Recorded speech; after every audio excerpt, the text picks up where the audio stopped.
창세기 25장 26절 말씀입니다. 창세기 25장 26절 한 절 말씀 보겠습니다.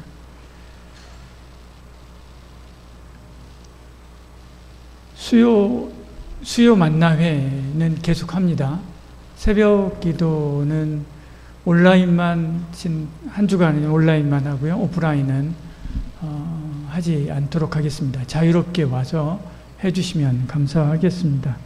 수요 만나회는 계속해서 하고요. 수요일 예배도 계속해서 하니까 여러분 잊지 마시길 바랍니다. 여름 성경학교 위해서도 여러분 기도해 주시길 바라고요. 그리고 수재민들 파악해서 꼭 선교부 김주환 집사님이나 혹은 이함석 집사님께 이야기해 주시길 바랍니다. 그리고 오늘 작년 목자 편성을 위한 두 번째 공청회 시간 가지도록 하겠습니다. 지난 시간에는 우리 어떤 어려움들이 있었는가를 들었는데 오늘은 이제 그러면 우리 어떻게 했으면 좋겠는가라고 하는 이야기들을 함께 나눴으면 합니다. 많이들 다들 참석해서 같이 나누고 또 같이 교회를 위해서 기도했으면 좋겠습니다. 같이 성경 읽겠습니다. 창세기 25장 26절입니다. 읽습니다. 후에 나온은 손으로 에서의 발꿈치를 잡았으므로 그 이름을 야곱이라 하였으며 리브가가 그들을 낳을 때 이삭이 60세더라. 아멘. 청년부 수련회 잘하고 왔습니다. 오늘 교회에서 오늘 하는 것으로 마치게 됩니다. 오늘 지금 이 예배 그리고 그 다음 예배까지 해서 청년부 수련회가 전체가 다 마치게 되니까요. 마지막까지 여러분 우리 임원들 또 조장들, 스태프들 수고하고 애쓰는데 최선을 다해 주시길 바라고요. 또 청년부 수련회를 위해서 애쓰고 또 수고한 우리 임원들 너무 감사하고 또 후원해 주시고 또 위에서 많이 기도해 주시고 찾아와 가지고 격려까지 해 주신 여러 집사님들도 너무나 감사합니다. 청년부 수련회 주제는 창세기였습니다. 창세기 전체를 읽는 것이었는데요. 창세기에는 모든 시작의 시작이 있기 때문에 그렇습니다. 그래서 창세기가 굉장히 중요하죠. 창세기에는 만물의 시작, 인간의 시작, 가정의 시작, 민족의 시작, 전쟁의 시작, 구원의 시작, 죄, 타락의 시작, 모든 우리가 아는 모든 것들의 시작이 바로 이 창세기에 있습니다. 그래서 창세기를 읽고 공부하는 것은 굉장히 중요한 일이죠. 그래서 이것을 중심으로 해서 창세기 전체를 읽는 것으로 우리 수련회 했습니다. 오늘은 이제 지금 이 시간에는 그 수련회 8번의 설교를 해야 되는데 그 중에 7번째가 오늘 이 야곱입니다. 그래서 이제 어른들 여기 오신 여러분들은 잘 모르니까 앞부분을 간략하게 제가 정리를 하겠습니다. 창세기에 나오는 시작 중에 가장 중요한 것이 뭐냐면 하나님의 구원 역사입니다. 구원 역사의 패턴입니다. 하나님께서 모든 것을 선하게 창조하셨죠. 1장, 2장 이렇게 말씀합니다. 그런데 인간이 타락함으로 죄가 들어오게 되죠. 3장, 4장에서 이런 내용들을 말합니다. 이에 하나님께서 홍수로 심판하십니다. 그러나 그것으로 끝내지 않고 방주를 통해서 구원하시지요. 그래서 심판과 구원이 있습니다. 이렇듯 창조, 타락, 심판, 구원의 큰 패턴이 창세기의 제일 앞부분에서 시작되게 됩니다. 창세기의 이 앞부분은 이 큰 사건, 이 4개의 큰 사건들의 이야기가 계속해서 나오지요.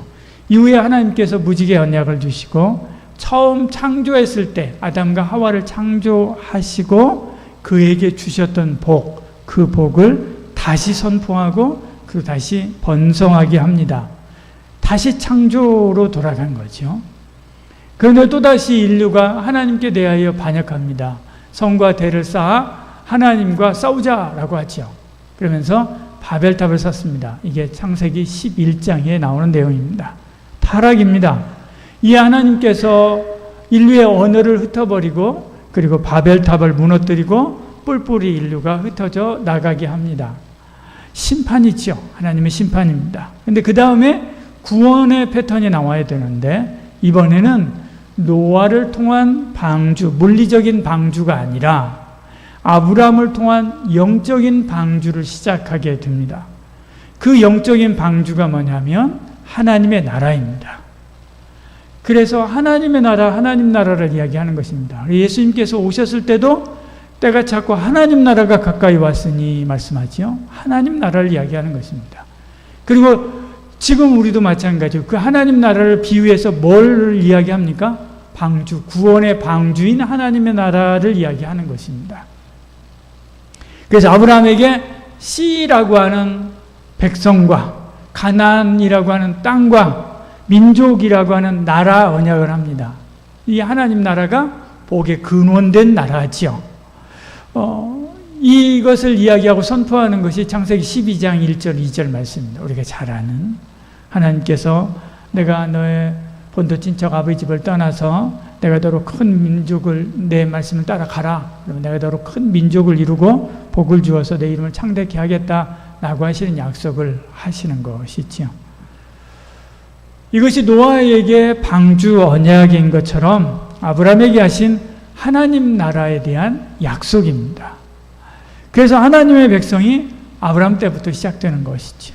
그리고 아브라함이 참 믿음의 조상이다 라고 이야기하는 것입니다. 그 다음부터 이제 아브라함, 이삭, 야곱, 요셉이 등장하게 되는데 이 등장해서 그들이 어떻게 살아갔는가를 설명하는 것이 12장부터 50장까지의 내용입니다. 창세기는 모세가 이스라엘 백성들을 출애굽시킨 후에 애굽에서 노예로 살던 이스라엘 백성들을 데리고 나오지 않습니까? 후에 광야에서 그들을 교육시킨 내용입니다. 교육시킨 기본서입니다. 초급 신앙 교재지요.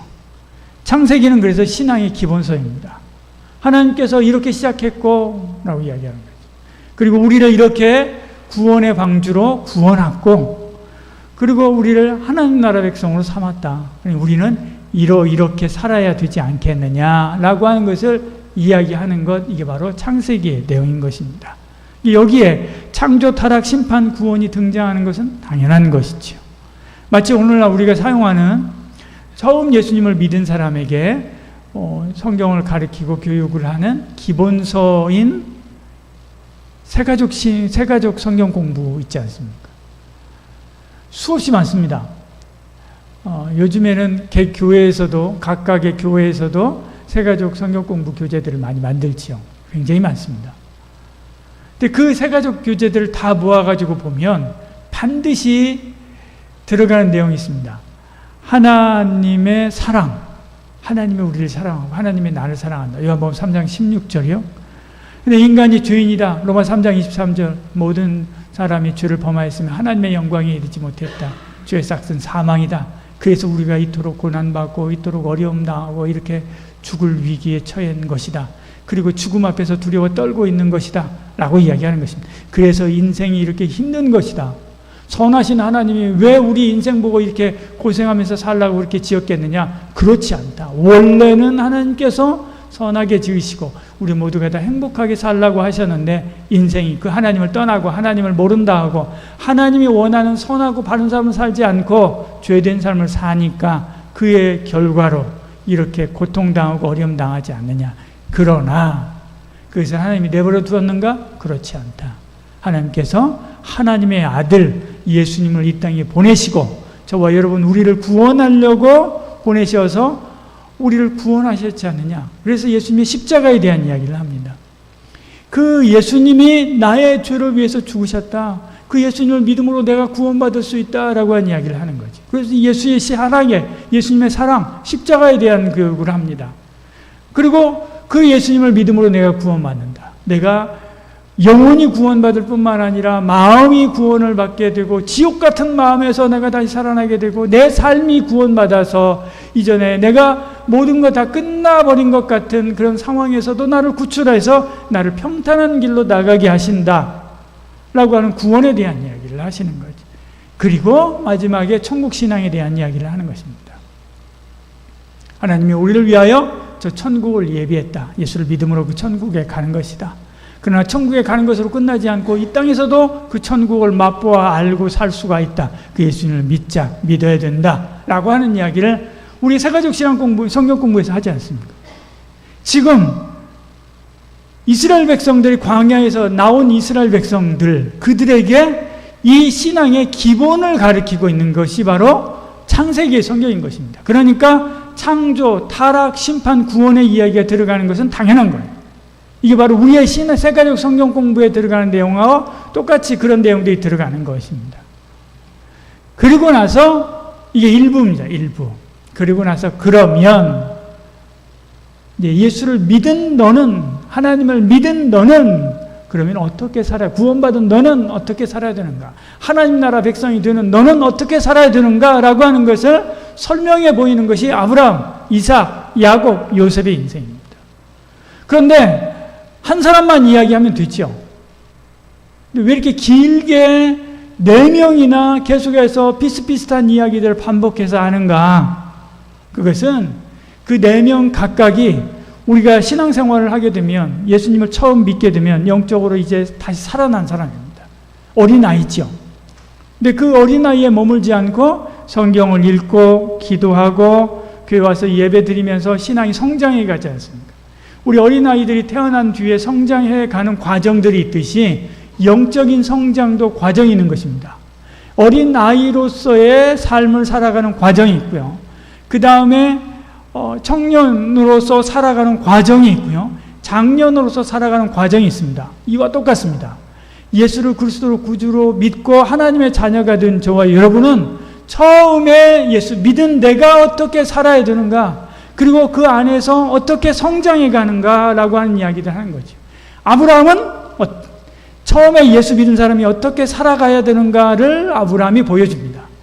이삭은 예수를 믿은 사람이 교회 안에서 마음이 흔들리고 신앙이 흔들릴 때 어떻게 해야 되는가. 예수 믿으면 복 준다고 하더니 예수 믿으면 로또라도 당첨될 줄 알았는데 이거 예수 믿으나 안 믿으나 생활이 그대로인 것 같은데 라고 하면서 신앙이 막 흔들릴 그때에, 그러함에도 불구하고 하나님 안에, 주님 안에, 예배 안에, 교회 안에, 성도 안에 함께 머물러 있어야 된다라고 하는 것을 설명하는 것이 이삭 이야기입니다.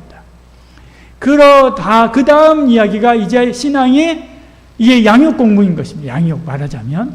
그 다음에 이제 신앙이 성장해 가는 것입니다. 그래서 좀 더 성숙된 신앙인으로 이제 그러면 자라갈 때 갈등이 있습니다. 우리가 시험 당한다고 하지 않습니까? 시험. 이런 시험도 오고 저런 시험도 오고 시험이 옵니다. 그리고 하나님 앞에 막 기도하는데 이게 응답이 안 됩니다.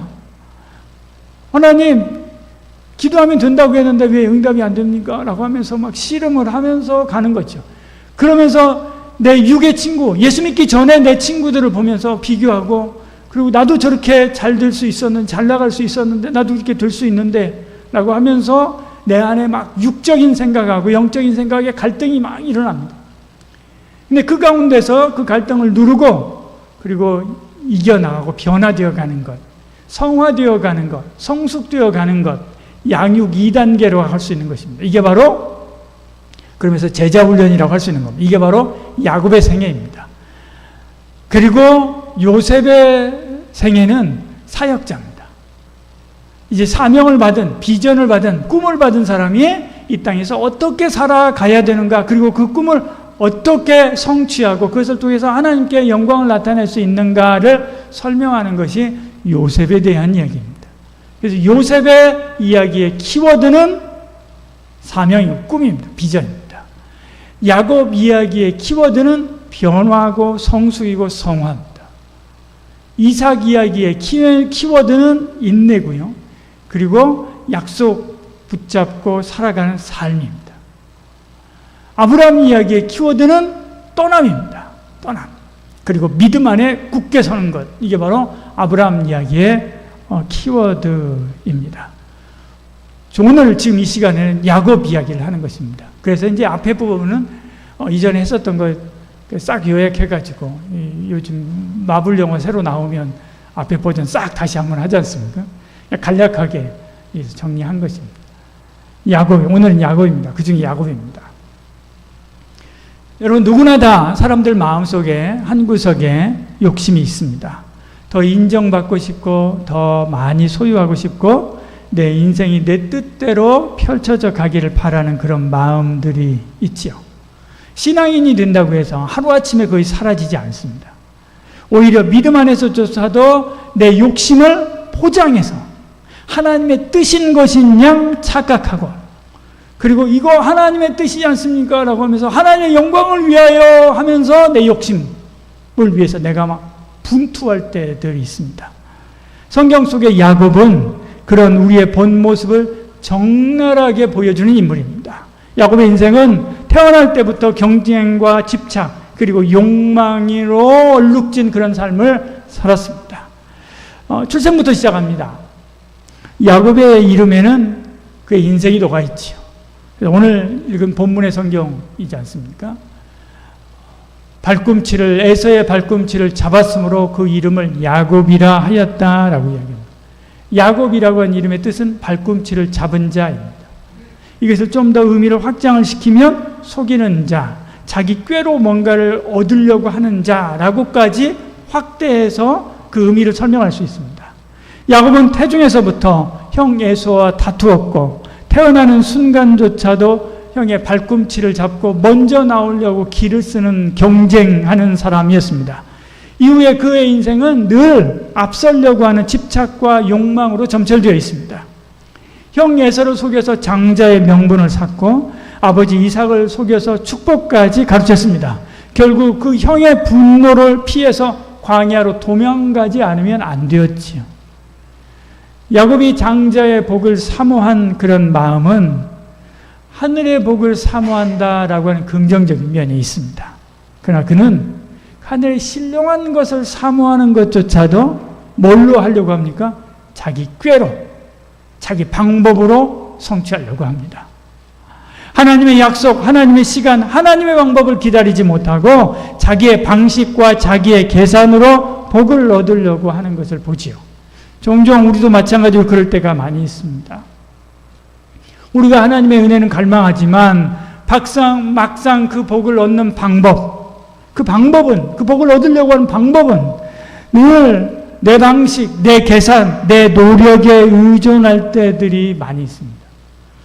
하나님이여 저에게 복을 주시옵소서. 그래서 제가 많은 것을 가지게 하여 주시옵소서. 그리고 그것을 통해서 많은 사람들을 섬기게 하여 주시옵소서. 이렇게 꿈꾸지만 그 많은 복을 하나님께서 내게 주시는 것을 기다리지 못하고요. 내가 어떻게 하든 쟁취하고 그리고 이루어서 하나님의 이름으로 그것을 사용해야 되겠다라고 하는 마음 가지고 우리가 그렇게 분투할 때들이 있다는 것입니다. 그러나 뭘로 해야 된다고요? 하나님의 뜻, 하나님의 방법으로 해야 됩니다. 그러지 않으면 반드시 탈이 납니다. 하나님이 좋아하시는 것이라 할지라도. 하나님, 제가 교회를 100개를 짓고 그 록펠러처럼 5,000개의 교회를 짓겠습니다라고 그런 꿈을 가졌다 할지라도, 내가 가난한 사람들을 위해서 고아원을 1,000개를 짓겠습니다라고 하는 그런 꿈을 가진다 할지라도 누구 방식대로요? 하나님의 방식대로 해야 된다는 거죠. 내가 내 방식대로 하면 반드시 탈이 납니다. 야곱이 그렇지 않습니까? 야곱이 추구한 것은 다른 게 아닙니다. 신령한 복입니다. 그런데 그것을 쟁취하는 방법이 자기 방식대로 한 거예요. 그러니까 탈이 난 거지.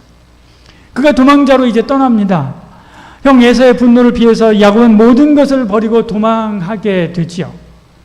외롭고 두려운 밤에 돌배를 베고 잠을 들었을 때 하나님께서 야곱에게 찾아옵니다. 이 창세기 28장 12절 15절은 바로 그가 돌베개를 베고 누웠을 때 하나님의 음성을 듣고 하늘로 올라가는 사닥다리를 본 그 장면입니다. 야곱이 모든 것을 잃어버린 것 같은 순간, 아무도 의지할 수 없는 그 처절한 고독의 순간, 그 두려움 속에서 하나님이 그에게 찾아오시고요, 조건 없는 약속을 하십니다. 조건 없는 약속을. 그런데 야곱은 신뢰하지 못합니다. 오히려 이렇게 이야기합니다. 하나님이 나와 함께 계셔서 내가 가는 길에서 나를 지켜주시고 먹을 떡과 입을 옷을 주시고 나를 평안히 아버지 집으로 돌아오게 하시면 하나님께서 나의 하나님이 되실 것입니다. 뭐예요? 이전에는 그러면 하나님 아니에요. 만약에 그거 안 하면 하나님 아니에요? 언제나 하나님이에요.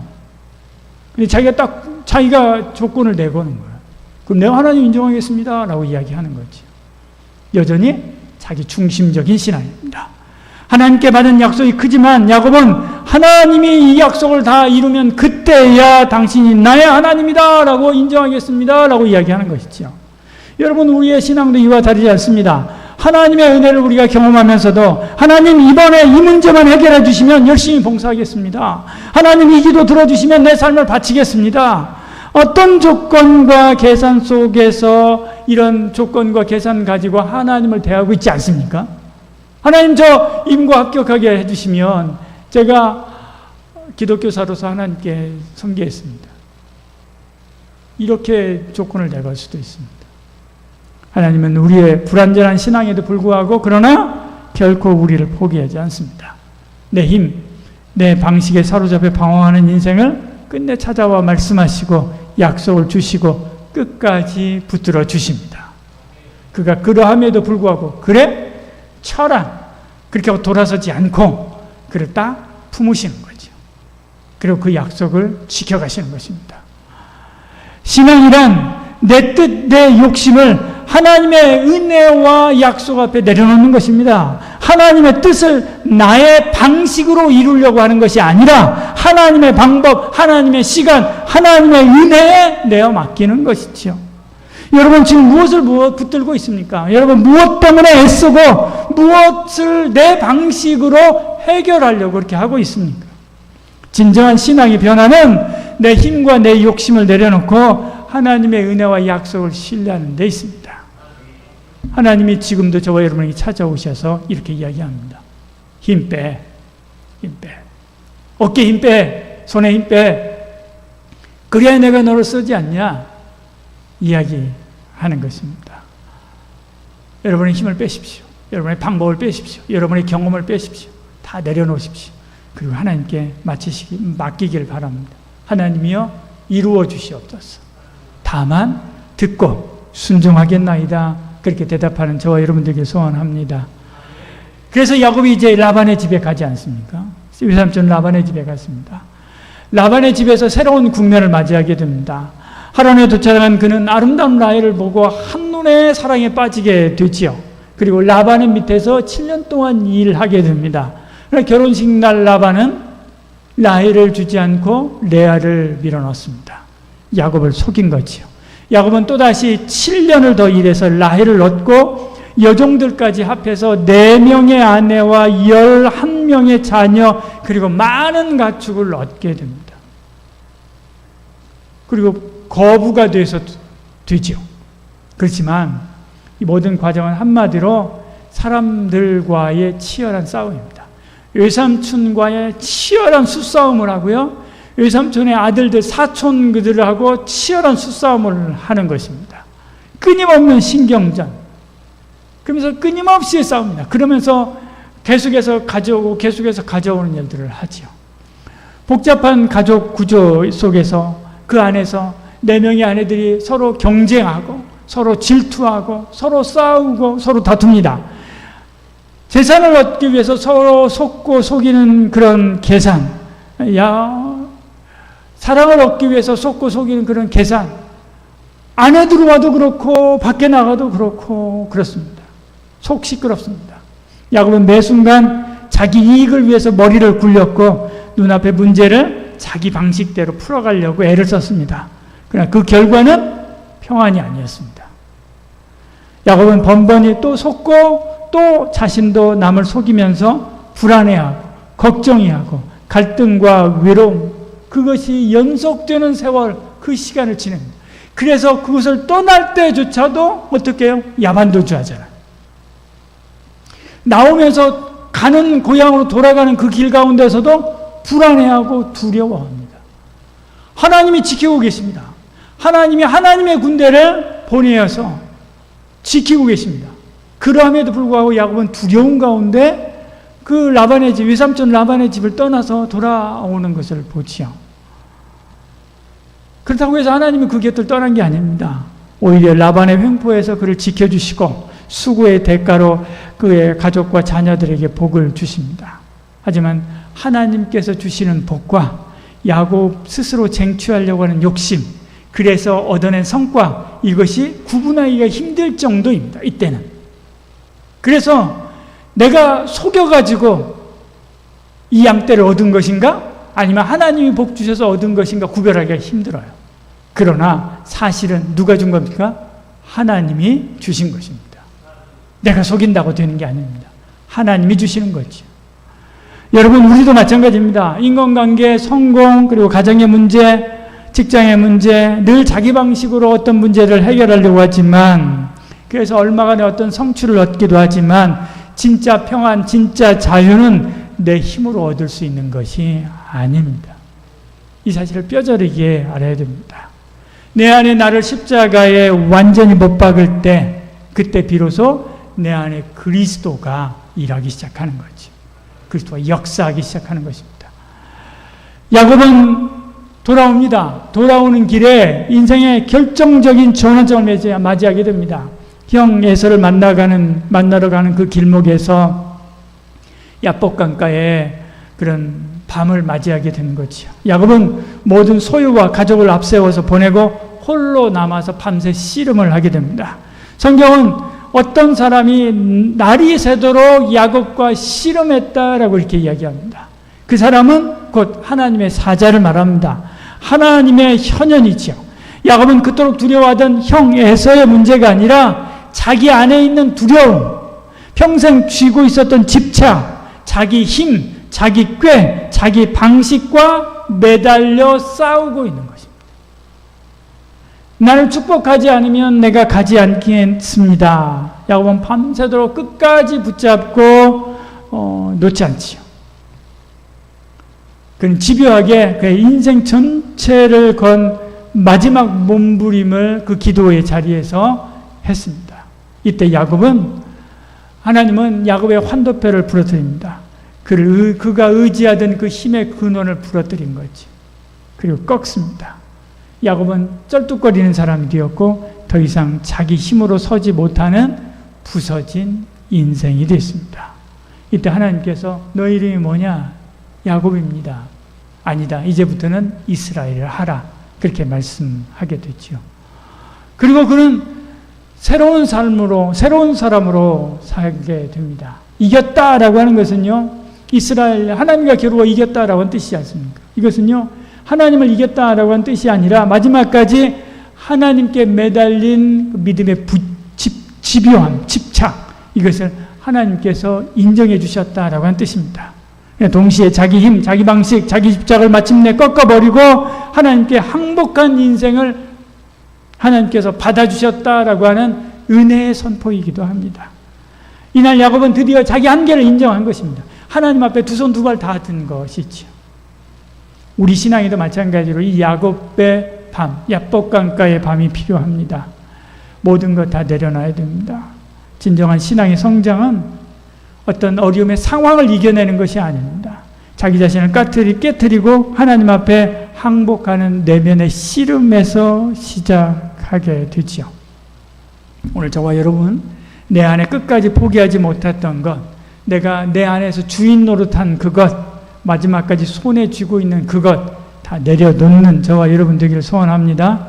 야곱은 하나님과 씨름한 후에, 그 밤 이후에 두려움과 떨림 속에 형 에서를 만날 준비를 하게 됩니다. 과거에 야곱이었다고 한다면 마지막까지 형의 얼굴을 대면하는 그 순간까지 머리를 굴렸을 것입니다. 그러나 이번에는 그러지 않습니다. 그 형 에서를 위해서 많은 예물을 준비해서 미리 다 보냈습니다. 이전 밤에 다 보냈습니다. 이전에 머리를 다 굴렸습니다.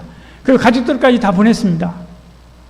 이제는 하나님을 만난 후에 이제는 모든 계략을 내려놓고 몸을 7번 땅에 굽혀가면서 형 앞에 자신을 낮춥니다.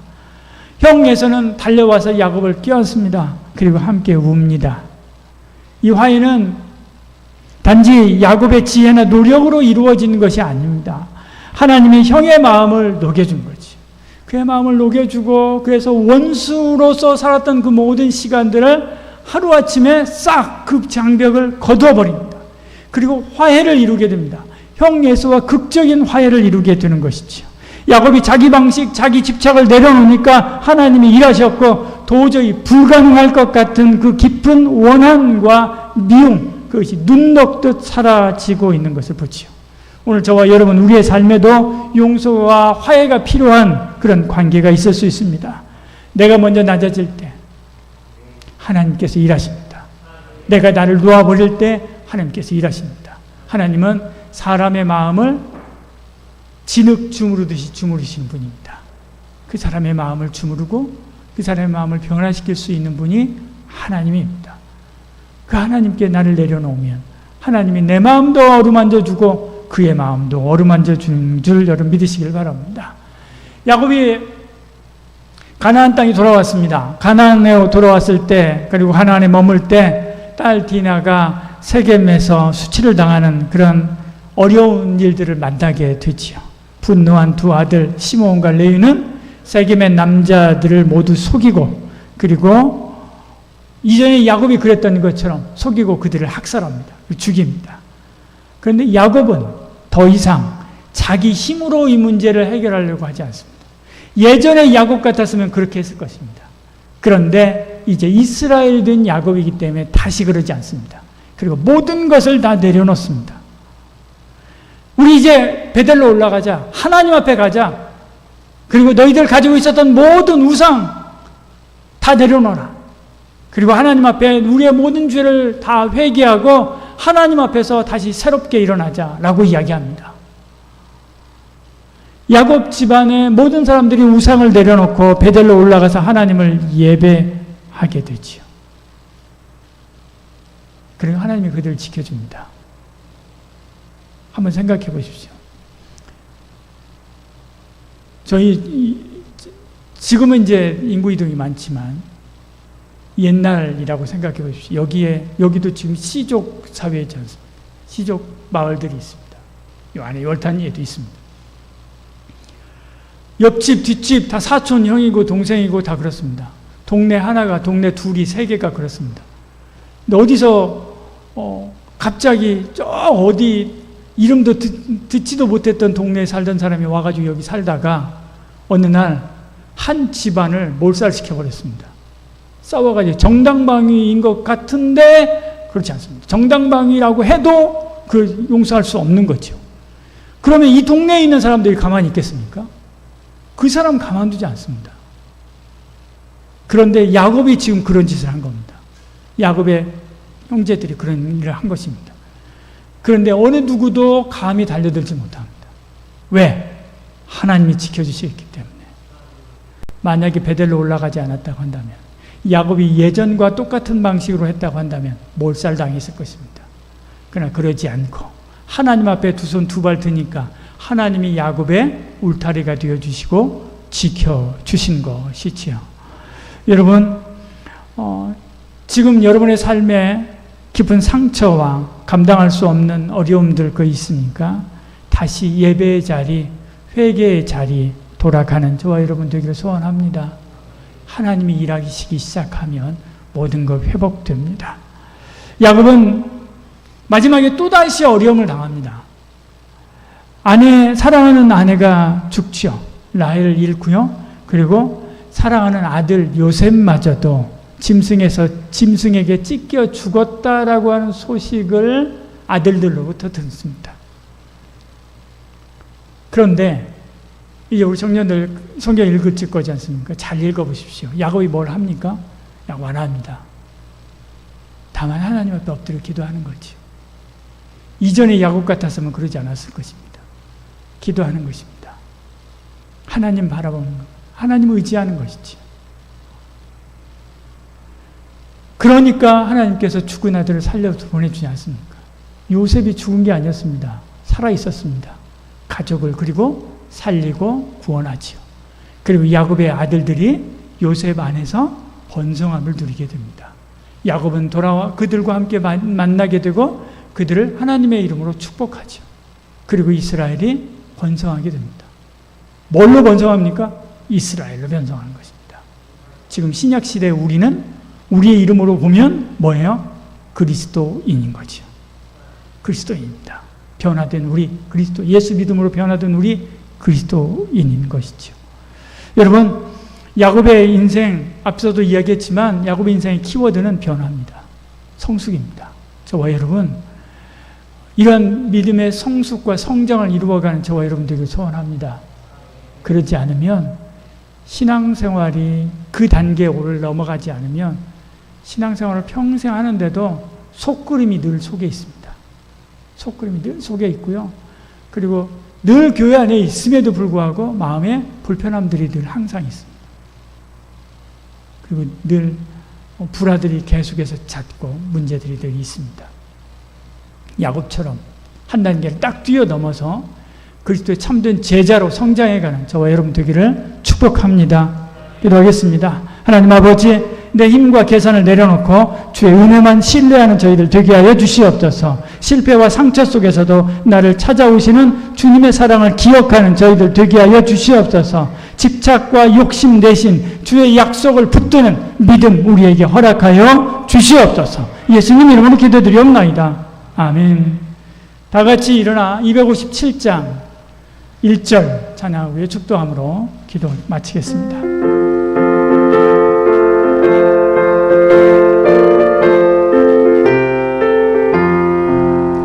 마음에 가득한 의심을 깨치고 즐겁게 와평 마음으로 찬송을 부르는 어린 양 예수의 그 피로 속죄함 얻었네. 속죄하 속죄하 주 예수 내 죄를 속했네. 할렐루야 소리를 아파요 함께 찬송하세. 그 피로 속죄함 얻었네. 하나님 앞에 나와 귀한 예물 구별하여 드립니다. 받으시고 천배만배 더한 하늘의 신령한 복을 더하여 주시사 우리 모든 속사람이 주 안에서 한 자나 더 쑥 자라는 은혜와 복이 있게 하여 주시옵소서.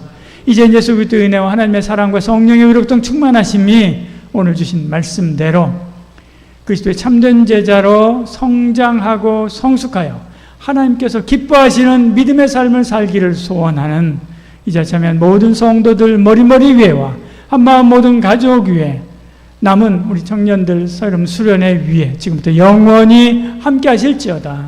아멘.